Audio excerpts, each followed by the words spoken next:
Okay, we're meeting with Bob Dekker on Monday, November 7th, and this is the 9 o'clock interview. My first question for you, Bob, is can you please state your name and how long you've lived in Estes Park? Okay, my name is Bob Dekker, and I've lived here in Estes Park for 70 years, except for a couple of years in the service, stationed over in England, and a year with a big power company in Palm Springs, California. But other than that, I've been here all the time, and this will continue to be my home. Why did your family move to Estes Park originally? Well, gosh, there were a couple of reasons. First, a fellow that owned a grocery store and bakery and restaurant downtown offered my folks opportunity to come up and run the bakery and the restaurant with the option to buy the business later on if things worked out. And so they thought that was a pretty good proposition. They came up, and that worked out fine. Then also my dad, he was a baker, but he had asthma. And the doctors had suggested that this clear air climate that we have up here and very low humidity probably would be good for his asthma. It wouldn't have the problems that he might have in a high humidity place. So that was another reason that we came up, and it worked out well for him also. And so how old were you when you moved to Estes Park? Oh gosh, about 6, I guess. About 6. Second grade, I believe. Okay, well I see that you've held a lot of public appointed positions during your time up here in Estes Park. Have you always harbored an interest in government and government participation? Well, you know, from the time I was in junior high, I suppose I kind of looked at the town and thought, boy, that's kind of interesting, seeing all these people that make the town work. And of course, being a real small community at that time, why everyone knew the mayor, you knew all of the town board members, you knew the people that worked for the town, ran the snow plows and everything. And so you had kind of a pretty close association with the people up here that were working for the town. And so that made it interesting and able to kind of see how things are going on. And then another thing, we had the restaurant, as I told you, and it was the only restaurant that was open in the wintertime. And so kind of a place where people would congregate, and the mayor and members of the town board would come in and businessmen, and I'd hear them talking about the issues in town, and it was always pretty interesting. Then especially, I think I probably became more aware of what was going on in about 1945, when we had the big issue with the Public Service Company to buy out the electric system. And boy, that was a big deal in town. Everybody talking about it, and public service had their propaganda in the papers, and the town had all of their reasons for thinking it'd be good to buy the electric system.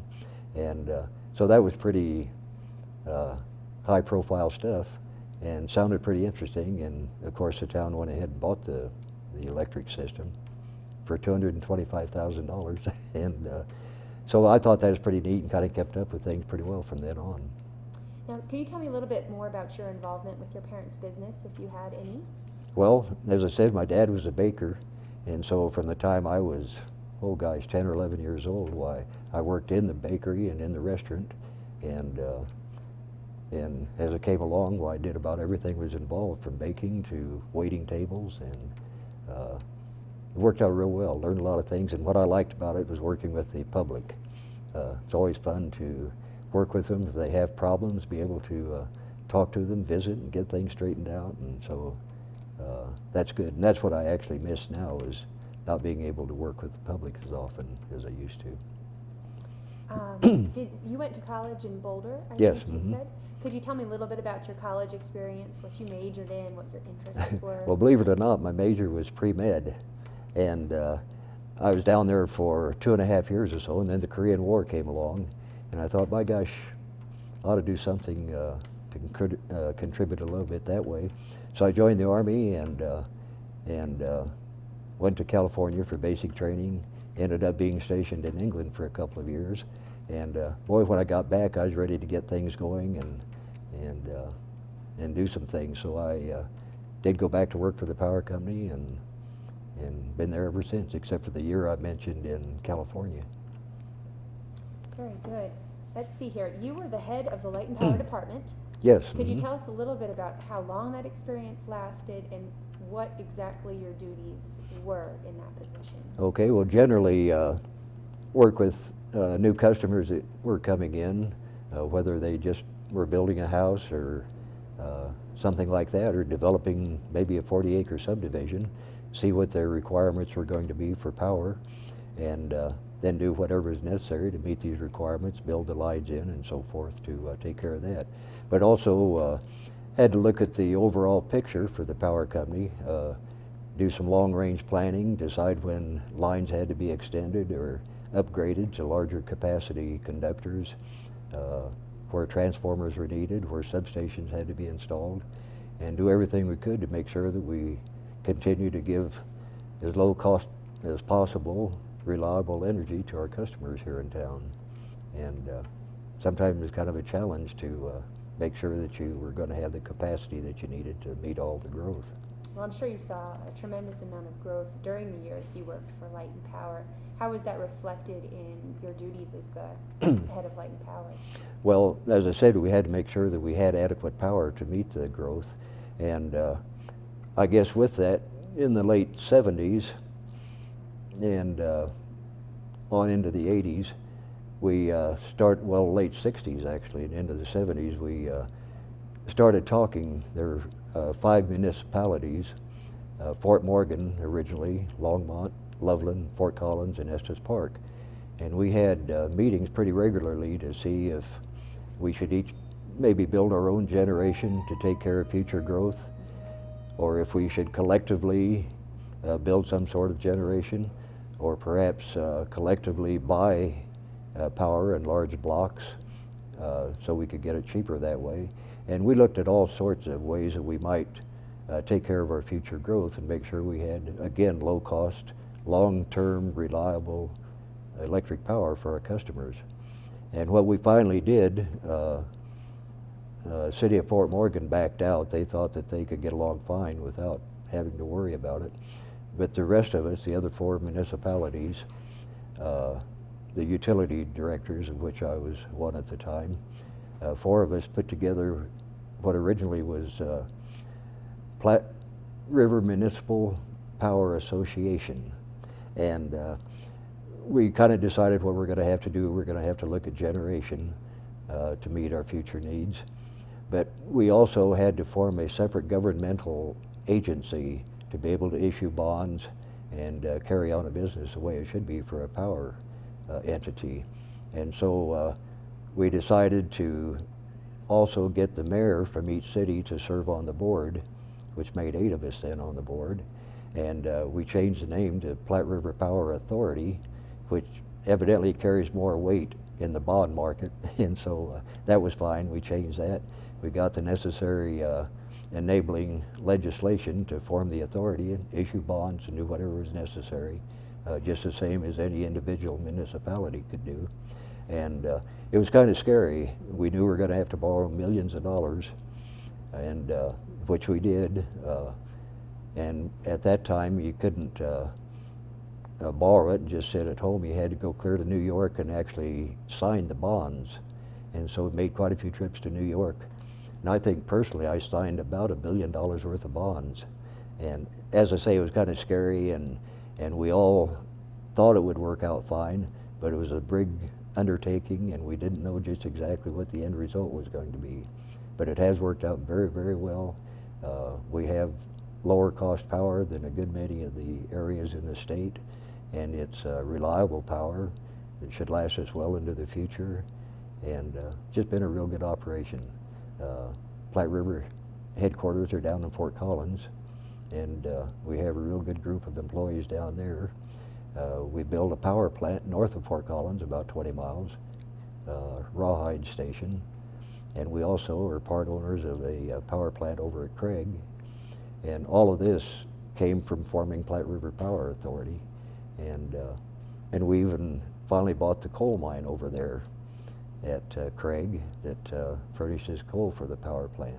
And so it's been fun. I served as chairman of the board over there at Craig for the coal mine, and I served 8 years, I think, chairman for Platte River Power Authority until I retired. And so it's just been a real fun trip. It's worked out well and been real satisfying. Well, good. Let's see here.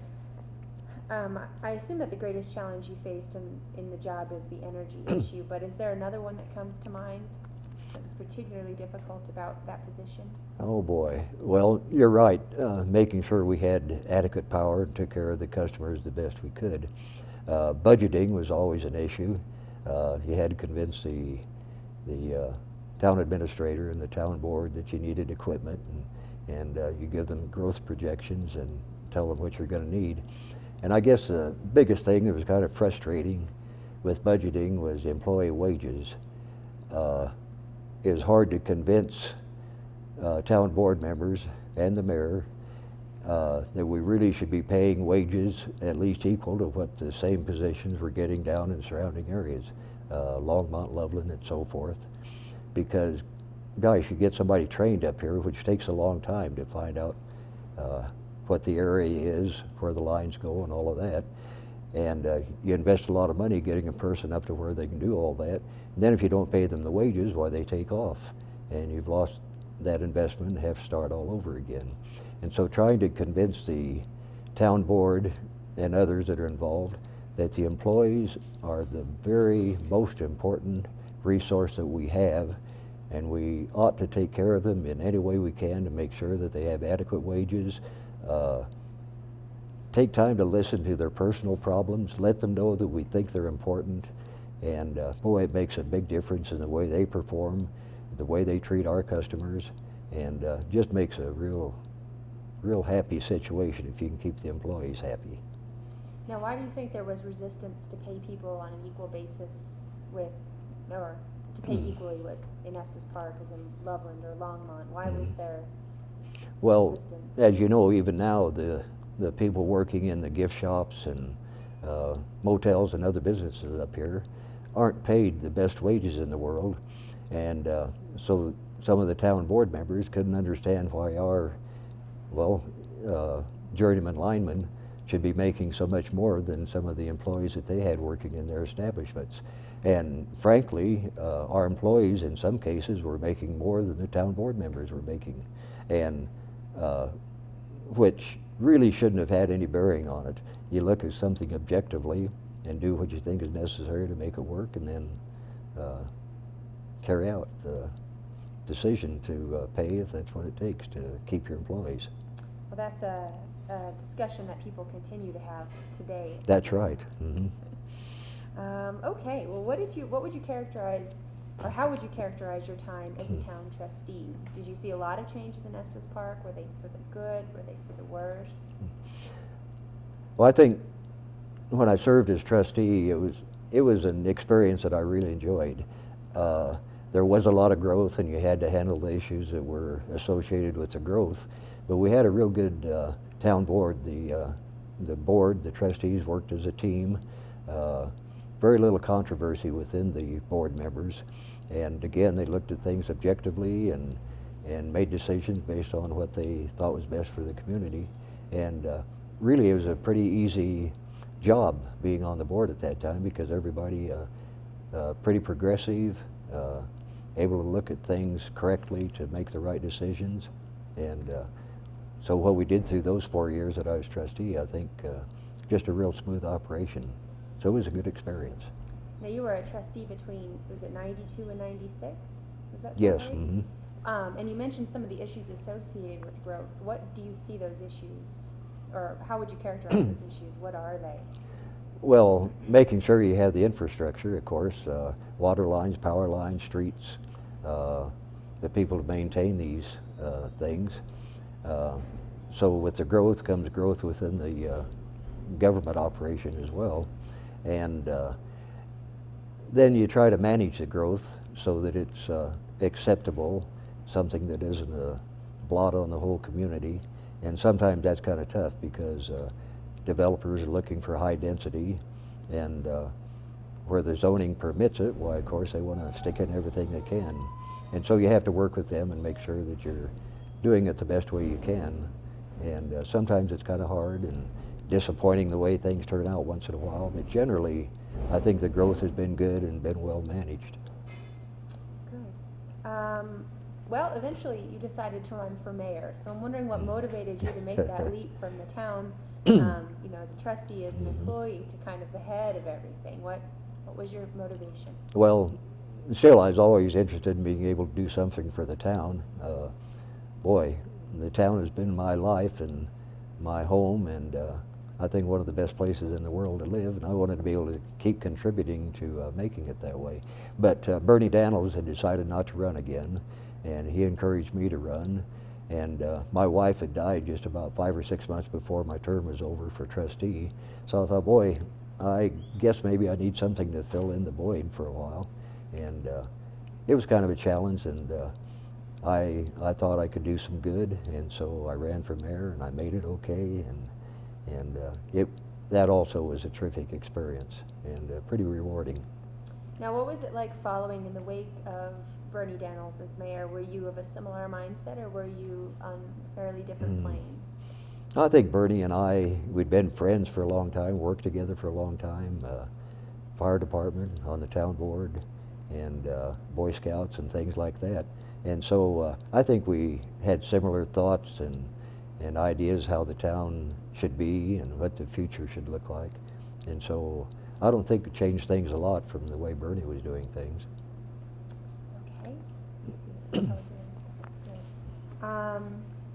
Tell us about your experience as the mayor between 1996 and 2000. Was it overall a positive experience? Was it a negative experience, or was it a mixed bag?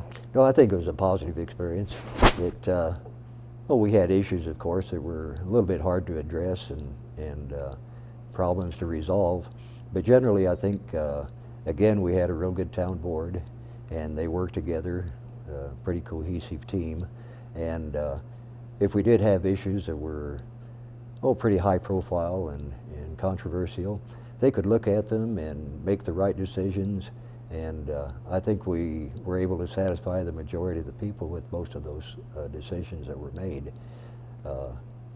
It was a challenge in some respects, but it was really rewarding too, because if you did make the right decisions, why, you knew that things were going to work out well, and it was satisfying to think that you'd had a part in doing what was right.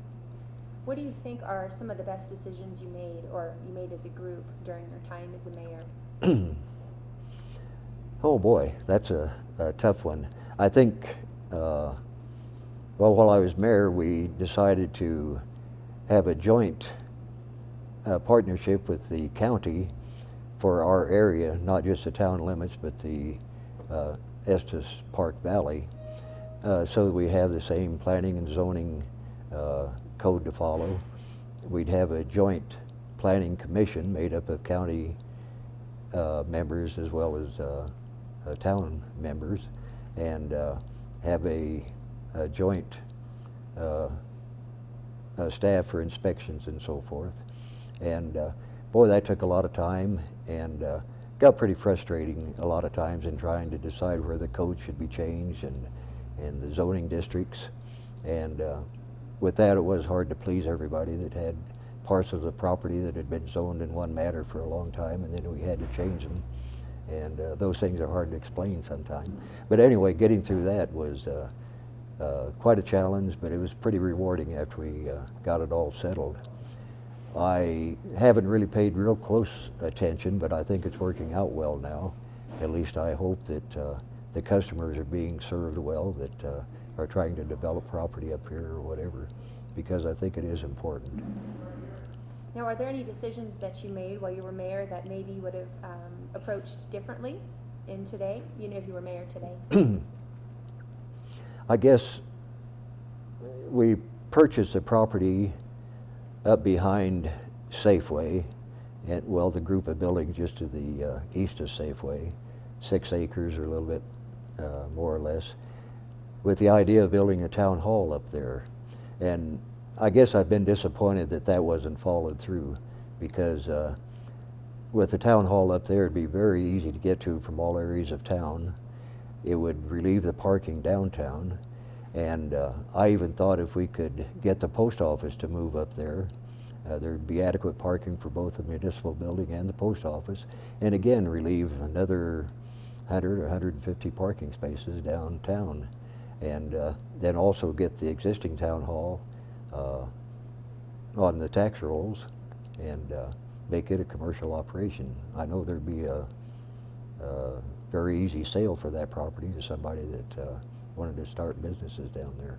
But anyway, that hasn't worked out. I've been disappointed that been so much money put into the existing town hall. Instead of taking that money, pooling it, selling the old building, and building a brand new one up there on the hill. It just seems to me like that'd be a good deal. Well, the 1990s were a fairly prosperous time in the American economy, and you were mayor during that time. Did you see any direct effects from the profitable economy with, either the Estes Park, what's the word I'm looking for, community as a whole, or the businesses, that kind of thing? Did that have an effect at all on the town government? Well, having adequate money, of course, is always a plus, and we seem to be able to take care of everything that need to be taken care of, not have to worry too much about the money. Always thought that we should run the town just as though you'd run a business. Just because you have the money, you shouldn't spend it. You should act like it's a business, and accordingly, make wise decisions that you'd make like you were running a business. But the town itself, you're right. I think it was a good area, good time frame for people to be successful with their businesses. Of course, we had a lot of new businesses coming in, so what we had was spread out over more people. And so in some cases, it was harder for people to maintain the level of income that they did have. But anyway, I think it was a fairly successful decade for the people that were in business at that time, as well as for the town. Now, why do you think there were so many businesses moving to Estes Park in the 1990s? Is it just general growth? Or? Well, I think partly growth, but people come to Estes Park and they think, man, what a neat place to live. And they see businesses, especially in the summertime, that are doing very well. And so they think, well, boy, I'd like to buy that business or start a business of my own. And a lot of times they don't realize we have a long winter, and the prosperity they see in the summertime and the businesses that are going gung-ho really don't maintain that level of income and operation through the winter months. So we have a lot of that, and it makes the new ones have to struggle, and it makes the old ones have to struggle a little bit too if they're spreading out the business over more entities. How do you see that the business community has changed from when you were mayor to present day? Oh, from mayor to present day? Yeah, well, from, let's say, 2000 when you left office through today. Have you seen a lot of change in the business community? Well, there has been a lot of new construction downtown. Buildings have been renovated, new buildings have been added, and again, I think that's just normal with growth and trying to keep up with competition, make sure you have top-notch facilities so you can maintain your share of the business that's coming in. I think with our growth, we've gotten away from the small community comfort level that we used to have. I'm not sure the businessmen even know each other in a lot of cases, whereas years ago everybody knew everybody in town, and the main drive was to serve the people, make sure everybody felt welcome. And now a lot of it has got pretty commercial, and you go into some stores and you really don't get the real close attention and congenial people serving you that I think that you should have in some cases. So I should have backed up and asked you, you've seen Estes Park's downtown section change considerably. Oh yeah. In the 70 years or whatever you've lived here. Of course, growth in the most recent years, but before the flood, what kind of changes did you see in downtown Estes Park? Well, going way back, of course, we used to have livery stables on Main Street, and you'd see strings of horses coming down the street, and parking was perpendicular, and of course that way you get a lot more cars on the street, but it makes more of a traffic hazard. But anyway, had a lot of streets in town that still weren't paved, but as far as the visitors that came, many of them would come and stay maybe a month or 6 weeks or the entire summer, and now we have a more transient group of visitors that come. They hit here for a few nights and take off and go someplace else because they're so mobile anymore. And so I think the character of the town has changed in that respect in our operation, in the business community anyway. I think the growth, of course, has been positive, and you have to have growth, I think, to maintain a community of any kind. If you quit having growth and it flattens out, why, I think you start going the other way and fade away into the sunset in some cases. But with the, I guess, the things that have been developed in town and the businesses expanding, where it used to be about a 10-week operation in the summertime, if you didn't make it in that 10 weeks, why, that was tough. You didn't have another opportunity until the next summer. And now we've been able to spread the business out a little bit over the fall season and the early spring season, so that people have a longer visitor season. And also the winter operation has increased dramatically. A lot of the businesses that wouldn't even have been able to stay open in the wintertime in the past are able now to do pretty well, flourish in the wintertime. Good. All right. Well, let's see here. What is your fondest memory from your time as being mayor? What was just the best experience? You know, that's a tough one. I guess good memories are when you've made a good decision or something has gone well, and people come up to you and say, thank you. We appreciate what you did, or we appreciate the decision you made. And so those are good memories. Meeting with people from out of town, groups that would come and visit Estes, was always fun. Telling them about the town and encourage them to get around and come back. And usually people are real receptive to anyone that'll make them feel welcome in town, and that was always fun and rewarding.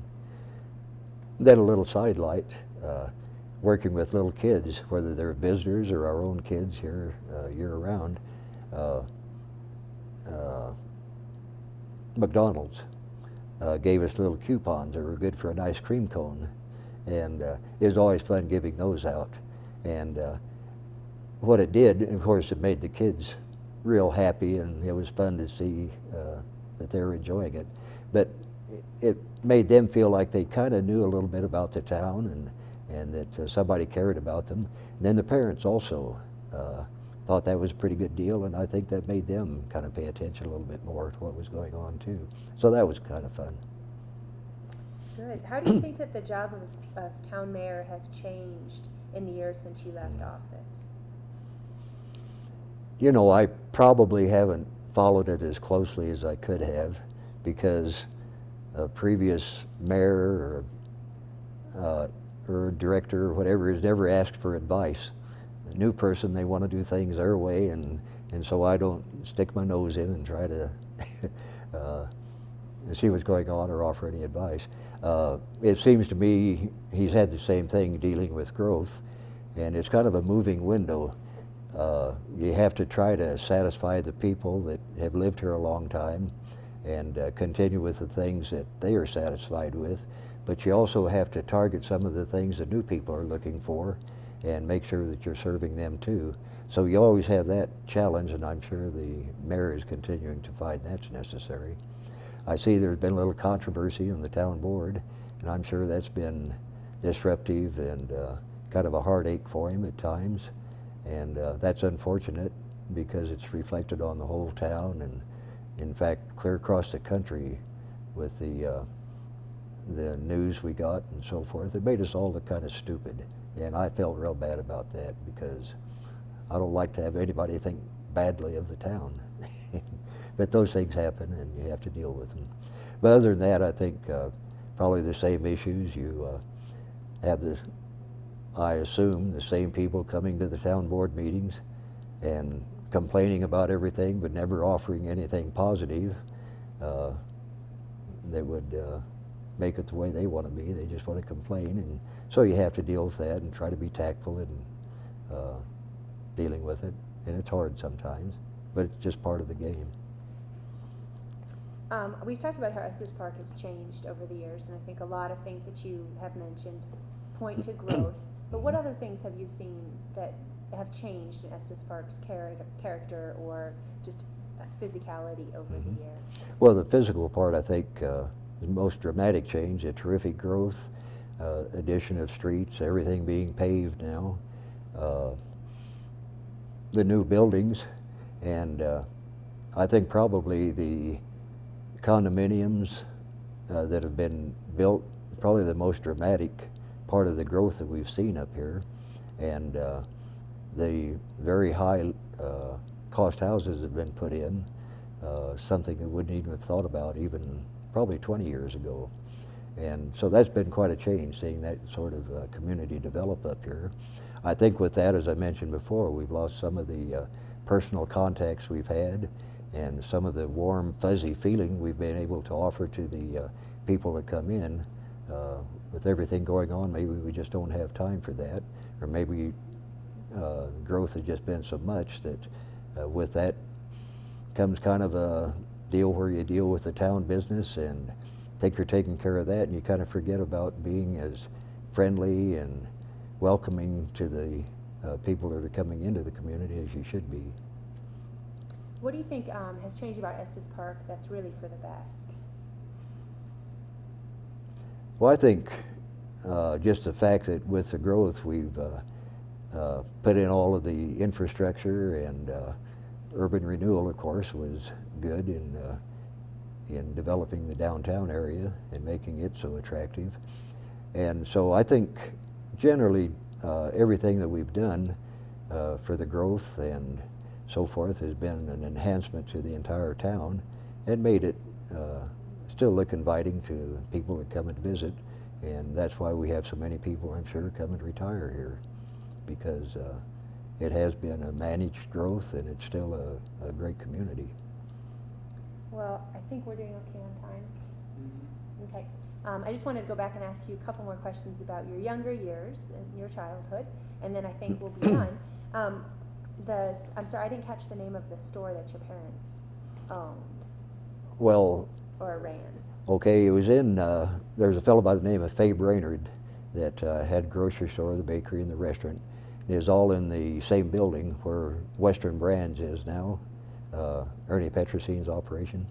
And anyway, it was all combined, and then the name of it was Dekker Cafe, real innovative. And anyway, we ran it in the same building there for 3 or 4 years, then moved the bakery across the street, right next to what is now the mall over there, whatever they call that. It used to be the transportation building. But anyway, so we had the restaurant on the north side of the street, the bakery on the south side of the street, and then operated that all through the years that I was in high school and maybe the first year I was in college. And then they sold out. They moved to Palm Springs, and it was 2 or 3 years before they told me where they were. I didn't know. But anyway, they enjoyed it out there, and we'd go out and visit pretty often. And that was a connection I had for going to work for a power company out there for a year. Knew the superintendent of the local operation there in Palm Springs, and it was a good opportunity, much, much better wages than the town was paying. And so went out there and gave it a real fair shot, built a house out there. And the foreman they had here, just about a year after we got out there, moved to some other location, and they called me and wanted to know if I'd come back. And I think without even asking my wife, Bonnie, I said, sure. And you can always supplement your income and do what's necessary to get along financially. And life's too short not to be in an area that you enjoy the most. I think that should be foremost, and then take care of whatever income you need in other ways, which I've done. I've always enjoyed developing property, subdividing, building houses, and so it's been interesting. So you went to high school in Estes Park as well. Yes. Can you tell me a little bit about your high school experience? Oh, again, a good experience. At the time I was going to school up here, the Big Thompson project was being put in, and so we had a lot of families that were working on the tunnel, on the dam, and different aspects of the Big Thompson project. And probably, close to half the kids in school were from those families, and generally a real good bunch of kids. We had 18 in our graduating class, and in school I think we had 35 boys in high school that could have gone out for football, and we had 33 I think that went out. The other two that didn't go out were almost ostracized because, boy, you go out for football. And so it, again, being a small school, why everybody worked together. You knew everybody in school, and so it was fun, good experience. We had a terrific coach. We had good teachers, had a good school board, and so going to school up here was good. Was it tough to know everybody in school in terms of you knew their families and you knew them? And did you crave ever getting to know more, getting to the big city, that kind of thing? No, completely satisfied with what we had up here, and it was interesting. And the families that worked for the tunnel generally were pretty good folks, and we did have a lot of single guys who came up here, and miners worked in the tunnel, and being the only restaurant open in the wintertime, why, gosh, I think we'd put up 30 or 40 lunches every day for the guys working in the tunnel, and so we got to know all of them very well, and as well as the other families. And so I think it was good. It was fun knowing everybody, and of course you couldn't get away with anything because everybody knew what you were doing, but it was still good. And what prompted you to go, you went to the University of Colorado? Yes. Mm-hmm. What prompted you to go to that school as opposed to CSU or out of state?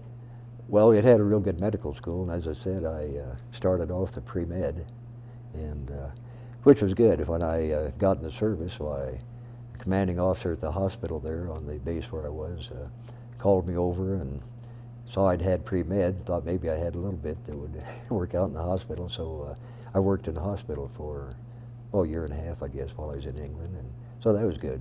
Learned a lot of different things there and had fun. Which branch of the armed forces did you work for? I was in the Army. You were in the Army. And did you enjoy your, no, enjoy is the wrong word. Did you learn a lot while you were in the Army? Oh, I think so. Mm-hmm. I guess I always felt I was pretty disciplined, but that's one thing you do learn in the service, discipline, how to take orders, and there's a lot of opportunity, I think, for people that go into the service.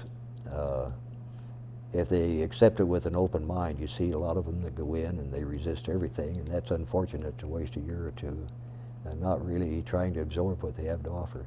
And it was fun for me when I was in basic training, since I'd worked for the power company up here. I was at a field wire school, and so I got to help teach climbing poles and things of that nature, so I had a good time in the service. And then in England, why, I was in the Army, but I was stationed on an Air Force base with an artillery battalion, and anyway, that worked out real well. Had 2 passes, one for the Air Force mess hall and one for the Army mess hall, so had plenty to eat. So that was a good experience too. And anyway, getting back to the town operation, I think generally the town is running fine. One thing I used to try to instill in all the people in our area, not just the Light and Power Department, but the others, and it didn't really take in a lot of cases, but I think everybody that comes into the town hall for something, whether it's to have power run to an individual house or develop a 40-acre parcel into a subdivision, I think they should almost be taken by the hand and say, we're going to help you in every way we can. We aren't going to change the rules or anything, but we want to make this as easy for you as possible, and we want to make it as inexpensive for you as possible, because all of those things are a gamble. And even though some of the employees don't think so, a lot of them have never had their neck hung out a foot and maybe $200,000 or $300,000 borrowed and wondered how they're going to pay it back. And they need to realize that even though this customer has a big project going on, why, they're vulnerable, and we ought to do everything we can to help them and make sure that their project works. And frankly, in the past, I've heard other departments say to, well, I think of one particular developer that did a lot up here in the past, say, well, that son of a gun's going to make a fortune anyway. Let's make him do this, make him do that. And I think that's terrible. We need to make people feel welcome and do everything we can to make this a a place that they want to live and operate their business, and sometimes I'm afraid it doesn't happen that way. It's more of an adversarial approach instead of a real comforting thing. What can we do to help you? And so that's kind of disappointing. And I guess following through with that, I've been disappointed with the town hall. When you walk in the front door, you should have somebody there, or at least see where you can go to get some information, and somebody should make you feel so darn happy to walk into that building you can't believe it. And on the business end and on the police end also, it's pretty hard to find an individual to talk to that doesn't have a barrier of some kind in between you. And I don't know how you folks feel about it, but I still want this to be a warm, terrific town to come to, and I want people to feel welcome and feel like the town's doing everything they can to help them. And sometimes it just doesn't seem to work out that way. And I guess from personally looking some of these things over that have happened, and also from talking to a lot of people that are not really as happy as they could be about the way things have gone in that respect. But who am I? I'm a has-been, and it doesn't make any difference, I guess. Well, I think we're done. Bob, thank you so much for spending time with us this morning. Are we good, Nick? Yes. Oh, Yes. this has been fun. I hope I haven't rambled on too much. No. Add 2 cents, you'll never be a has-been. What's You'll that? never be a has-been in my mind. That was You great. gave a lot. You're giving more. It's great. Did it look good? Wonderful. Good. You're a supermodel already. How about that? I do get royalties from now on, don't I? Absolutely. Talk to the museum. That's Talk right. to the mayor. I told Gary at the time, Klopaki was the town administrator, I said, guys, we've worked with the Bureau of Reclamation in several instances, getting a location for a substation and building power lines across government property. I said, why don't we ask them if we can't lease a piece of property down by the power plant for the fire department. Gosh, it worked out great. And I negotiated with the deal to buy that property. Maybe I feel passionate because of that, but that property up there behind Coast to Coast and so forth. And gosh, I thought we ought to get to working on that instead of, I don't know how many hundreds of thousands we've plowed into the old town hall. And it's still going to be an old town hall. It's nice, it's adequate now, but there's not much room for growth, and there's not much appeal to the thing when you walk in. And up there on the hill, it could have been a beautiful location, it could have been a beautiful building, could have been real functional. And I just thought that was the way to go at the time. I do feel, I didn't bring that up either, but gee whiz, there's been a lot of employees that have left, and I know a lot of them have been unsatisfied. I don't know for what reason. Police department, I know their wages haven't been up to where I thought they should be. And I'm sure guys that go through the academy, they come up here, get a little experience, get their training, then they go off someplace else and go to work for considerably more pay. And of course it is expensive to live up here. But again, gosh, we used to have a, I guess happy is a good word to explain it, group of employees. The different departments were interested in what other departments were doing. They'd work together. We'd have our town parties, our Christmas parties, and boy, everybody came. And now half the employees don't even show up. And I'm real disappointed. I've gone, in the last 2 or 3 years to probably 4 little retirement deals they've had for different employees, 2 or 3 old light and power employees and a couple of others. And a couple of them I didn't see a town board member or a mayor at these retirement deals. Well, what the heck do the employees think if the town board isn't interested enough to come to these retirement deals and shake hands with a guy that's dedicated maybe 10 or 15, 20 years of their lives to the town? I think it's sure given a bad message to the rest of the employees. So I feel bad about that. Are we still on the air? I just thought it was, but I won't use it. Okay. But anyway, I just want to give you my feelings. I still think the employees are awfully important. And in a lot of cases, they're the ones that are out there meeting the public, running power lines to new houses and dealing with the people. And boy, we should have employees that are satisfied, that are doing a good job, that are real good ambassadors. And boy, if they're unhappy and morale is down, that just doesn't happen. I don't know how you change it. That's a $1 But- million question. I guess I should stop taping. I don't, Okay. because we can put on, unless you'd like to talk some more. No, and you said you aren't going to use that. Well, yeah. Do it if you